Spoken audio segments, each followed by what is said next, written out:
Students, welcome to Scholars Public School Jaora. So आज हम शुरू करने जा रहे हैं हमारा एक नया चैप्टर जिसका नाम है stars and the solar system. So हम इस चैप्टर में पढ़ेंगे क्या, हमें ये इम्पोर्टेंट है जानना।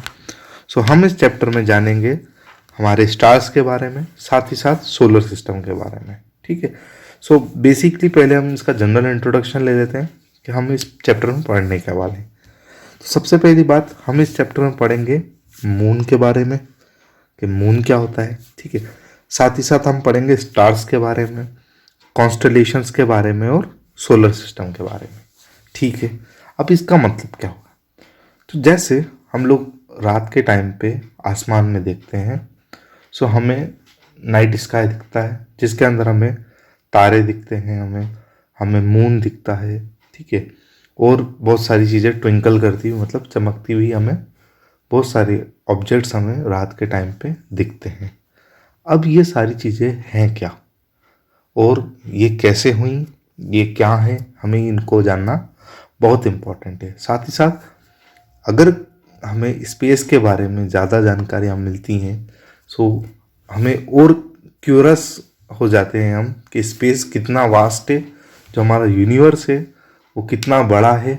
उस नाइट स्काई से हमें उसकी जानकारी अच्छे से मिलती है। सो पहले हम एक पिक्चर देखेंगे यहाँ पर। तो ये देखिए, आप एक पिक्चर देख रहे हैं यहाँ पे आपके आगे, ये एक नाइट स्काई की पिक्चर है। ठीक है। आप यहाँ पर देख रहे हैं एक मून देख रहे हैं, आप स्टार्स देख रहे हैं। तो कुछ स्टार्स देखिए बहुत ज़्यादा ट्विंकल कर रहे हैं, तो कुछ स्टार्स देखिए यहाँ पर कुछ कम ट्विंकल कर रहे हैं। ठीक है। ट्विंकल मतलब होता है चमकना। ठीक है। सो नाइट के टाइम पे सबसे ब्राइट चीज़ जो हमें ट्विंकल करती हुई दिखती है, या हमें ब्राइटेस्ट चीज़ जो दिखती है, वो क्या होती है आपका होता है मून। क्या होता है आपका? मून। सो हम यही जानेंगे कि ये चीज़ें क्या होती है। सो अब इस पिक्चर में हमें अच्छे से देख लिया। अब इस पिक्चर से हमें कुछ क्वेश्चंस बन रहे हैं। ठीक है। Do the all bright object in the night sky twinkle. तो रात के टाइम पे ये जितने भी ब्राइट ऑब्जेक्ट हैं, यानी कि जो अपने से उजाला पा रहे हैं, क्या ये सारे ट्विंकल करते हैं या चमकते हैं? सो क्या ऐसा है? ऐसा कतई नहीं है। ठीक है। क्योंकि हमें सिर्फ तारे ही ट्विंकल करते हुए दिखते हैं। ठीक है। Can you spot a brightest object in the sky. So देखिए, ब्राइटेस्ट ऑब्जेक्ट क्या है आपका? हमें दिख रहा है यहाँ पर मून। ठीक है। The brightest object in night sky is the, हमें मिल गया मून। और हमें एक क्वेश्चन ये भी है हमारे आगे कि क्या मून अपनी जो शेप है वो डेली चेंज करता है? सो बिल्कुल, हमेशा हमने देखा है कि कुछ टाइम पे मून गायब हो जाता है और कुछ टाइम पे मून पूरी तरीके से आता है हमारे आगे। ठीक है। सो ये क्वेश्चन सभी के मन में उभरता है कि मून में एक्चुअली में इस तरीके से क्या होता है। तो आज हम उसे ही अच्छे से जानेंगे। So the moon is the brightest object in the night sky. All the brightest object in the night sky do not twinkle, it is the only stars that twinkle. तो पहली बात हमें ये बात अच्छे से समझ में आ गई कि ब्राइटेस्ट ऑब्जेक्ट क्या है नाइट स्काई में। तो आप क्या आंसर देंगे? मून है। ठीक है। The moon, stars, planets and the other objects that are present in a sky are called celestial bodies। तो आप क्या याद रखेंगे, अगर आपसे कोई पूछता है कि celestial bodies क्या होती हैं, तो आप क्या जवाब देंगे? Moon, stars, planets and other object जो भी हैं। अदर ऑब्जेक्ट में हम आगे जानेंगे, बहुत सारी चीज़ें हमारे आगे आएंगी। In the cities we can not see the clear sky night every day. It is because of presence of bright lights, dust and smoke. Let us learn about celestial bodies. The moon is the nearest celestial body to earth. So let us start with the moon first. तो basically बात यहाँ पर ये होती है कि cities के अंदर हम क्या देखते हैं कि नाइट स्काई हमें इतना क्लियर देखने को नहीं मिलता है। उसके रीजंस ये हैं कि हमारे आसपास बहुत ज़्यादा रोशनी है, साथ ही साथ धूल भी बहुत ज़्यादा हो सकती है, या हम बात करते हैं धुआं इतना ज़्यादा होता है, या हम बिजी इतने होते हैं कि हम नाइट स्काई को नहीं देख पाते हैं। ठीक है। सो अगर हम बात करें हमारे सबसे पास में जो सेलेस्टियल बॉडी है वो हमारा मून है। सो आज हम मून के बारे में ही जानेंगे कि मून एक्चुअल में क्या होता है. So moon is the only natural satellite that revolves around earth. The average distance of the moon from earth is 3,84,400 kilometer. It is because the size of the moon and its distance from the earth, the moon appears as same as the size as sky in the sun. तो हम यहाँ पर पहले एक बात जानते हैं, ये नेचुरल सैटेलाइट का मतलब क्या हुआ. ठीक है, तो याद रखेंगे आप कि मान लीजिए अगर एक ऑब्जेक्ट है, ठीक है, और उस ऑब्जेक्ट के चारों तरफ कोई और ऑब्जेक्ट चक्कर लगा रहा है. क्या याद रखेंगे कि अगर कोई ऑब्जेक्ट है और उस ऑब्जेक्ट के आसपास और कोई चक्कर लगा रहा है, ऐसी कंडीशन में हम उसे क्या बोलेंगे, उसे हम सैटेलाइट बोलेंगे. क्या बोलेंगे, सैटेलाइट. याद रहेगा. अब सैटेलाइट दो प्रकार के हो सकते हैं. दो प्रकार कैसे, एक होगा नेचुरल और एक होगा मैन मेड.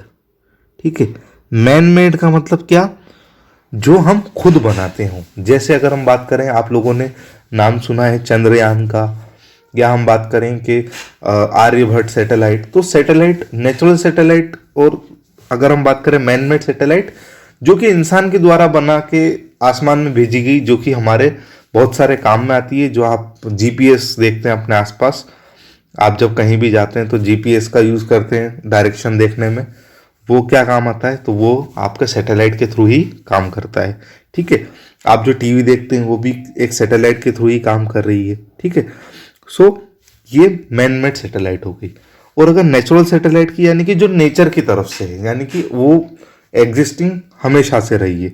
सो आपका जो मून है वो एक क्या है, एक नेचुरल सैटेलाइट.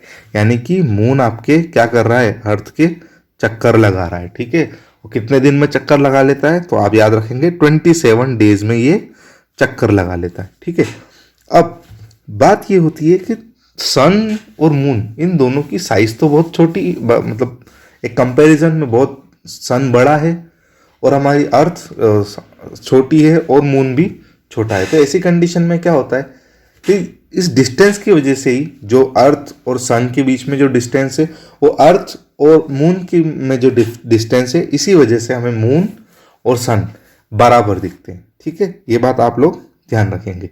ठीक है, एक डायग्राम है हमारे आगे जिसे हम अच्छे से समझेंगे कि the moon does not have their own light.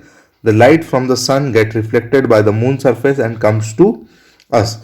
तो पहली बात हमें यह भी समझनी जाननी जरूरी है कि मून की खुद की कोई लाइट नहीं होती. सो फिर आप पूछेंगे मून चमकता कैसे, मून से तो लाइट आती है. तो मून से लाइट कैसे आती है कि जो सन की लाइट है वो आपके मून पर गिरेगी और मून से गिरकर वो रिफ्लेक्ट होकर कहाँ आएगी, हम तक आएगी. ठीक है, तो देखिए यहाँ पर एक एग्जांपल हमारे आगे बहुत अच्छा है. यहाँ पर कि देखिए ये सन है मान लीजिए, तो देखिए सन की लाइट कहाँ आ रही है, आपके मून पर. तो यहाँ पर देखिए पूरा गोला है, तो गोले के एक पार्ट में ही लाइट हमें आ रही है, एक पार्ट में क्या है, लाइट नहीं जा रही. इसे आप शेडो भी बोल सकते हो. क्या बोलोगे आप इसे, शेडो भी बोल सकते हो. तो आपको क्या लगेगा कि ये जो मून, ये वाला जो पार्ट है मून का, ये जहां पर अभी मैं गोला कर रहा हूं, ये पार्ट डार्कर है और एक तरफ लाइटर है. ठीक है, सो ये जब लाइट वाला अगर आप देखेंगे तो आपको इस जगह पे अंधेरा दिखेगा. क्यों दिखेगा, क्योंकि इस जगह पे सन की लाइट नहीं गिर रही है. बट अगर मैं बात करूं कि इसका उलट अगर ये हो जाए कि जो सन की लाइट है वो कहाँ पे आ जाए, आपके सन की लाइट आपके आ जाए सीधा आपके मून के पॉइंट पे, मून के फेस पर, और वहां से अगर आप अर्थ की तरफ देखेंगे, मतलब अर्थ से आप मून की तरफ देखेंगे, तब आपको क्या दिखेगा, आपको लाइट दिखेगी, यानी कि आपको मून बढ़ता हुआ दिखेगा. सो इससे हमें क्या प्रूफ होता है कि the light from the sun directly fall on the surface of the moon. This light gets reflected towards earth and we can see, और we can call it moonlight. क्या बोलेंगे आप इसे, मून लाइट. तो रात के समय हमें जब मून हमें आप दिखता है चमकता हुआ, सो वो एक्चुअल किसकी वजह से चमक रहा है, याद रखेंगे आप, सन की वजह से वो चमक रहा है. ठीक है, एक आपके यहाँ डायग्राम में देखिए कि मून की सनरेज देखिए हाफ ऑफ द उस पर गिरी, सो हाफ लाइट हो रहा है और हाफ डार्कर है. सो जो भी लाइटर पार्ट है वो हमें ज्यादा देखने को मिलता है.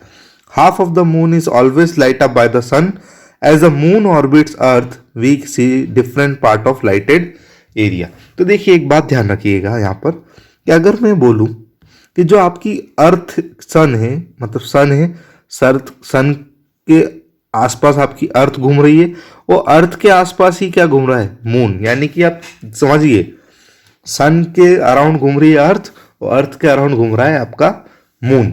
सो ऐसी कंडीशन में क्या होगा कि मून जितना भी बार घूमेगा, जितना भी बार कंटिन्यूसली चलेगा, सो आपको मून की अलग अलग शेप्स देखने को मिलेगी। क्यों? क्योंकि मून भी अपनी जगह पर क्या हो रहा है, घूम रहा है। ठीक है, यहाँ पर एक शब्द मैं आपको और समझाना चाहूंगा कि the revolution of the moon is around the make moon like changing its shape. तो जो रिवॉल्यूशन हो रहा है आपका मून का, वो किस वजह से हो रहा है, आपके रिवॉल्यूशन की वजह से आपका मून आपको अलग अलग शेप में देखने को मिल रहा है। यहाँ पर एक शब्द बहुत इंपॉर्टेंट आपके लिए हो जाता है, सिंक्रोनस रोटेशन। यहाँ पर एक आपको बड़ी इंटरेस्टिंग बात समझने को मिलेगी। The moon orbits earth once 27.33 days. It also take approximately 27 days to moon to rotate once at its own axis. As a result, the moon does not seem to be spinning but appears to be keeping almost perfectly still to observer from the earth.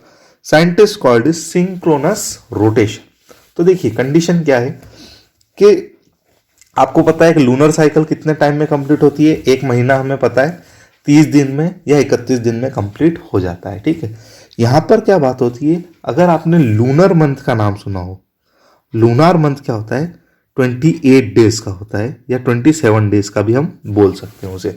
Lunar month का मतलब क्या होता है कि जो आपका ये moon है, ये मून अपने एक्सिस पे भी घूमता है। एक्सिस पे भी घूमता है मतलब आपने देखा है, जो हम झूले वाली बात करी थी हमने एक बार, कि वो झूला एक अपने एक एक्सिस पे घूमता रहता है, या हम बात करें हम एक लट्टू जो कि अपनी एक्सिस पे घूमता रहता है। सो जब वो एक एक्सिस पूरा कंप्लीट हो जाए, एक एक्सिस में पूरा वो रोटेट हो जाए, ऐसी कंडीशन वो कितने दिन में हो जाती है, 27 डेज में वो कंप्लीट हो जाती है, और साथ साथ घूम भी रहा है। तो इसीलिए हमें क्या लगता है कि सन जो हमारा मून है वो क्या है, एक जगह स्थिर है।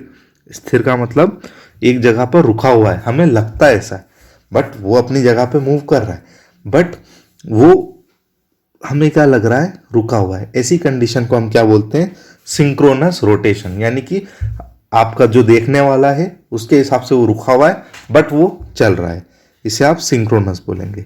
आई होप आपको ये बातें अच्छे से समझ में आई होगी। आगे की बातें हम अगले लेक्चर में करेंगे, तब तक के लिए पढ़ते रहिए।